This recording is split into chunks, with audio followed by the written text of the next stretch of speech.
من كواليس مسلسل دروب المرجلة. بطلة المسلسل دروب المرجلة غيدة وليد العلوفي بنت المخرج وليد العلوفي، أدت دورا قويا مرة في المسلسل، حتى إنها مثلت تمثيلا قويا. ولما حابس رماها إلى الجركة لحق الماء كان المشهد حقيقيا، وبغت تموت هنا فعلا.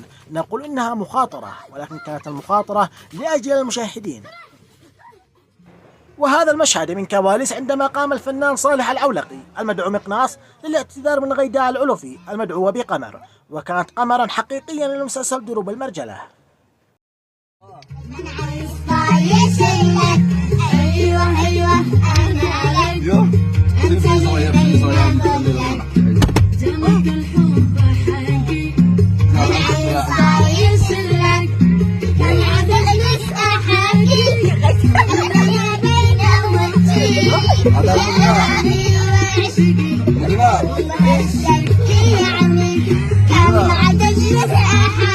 ايوه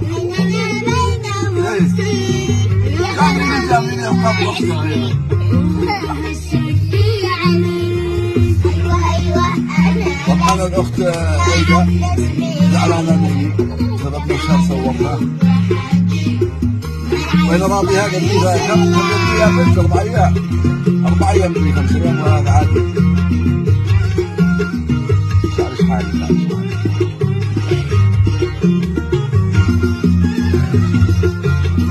والله ما اخذ ما تغني صوتها.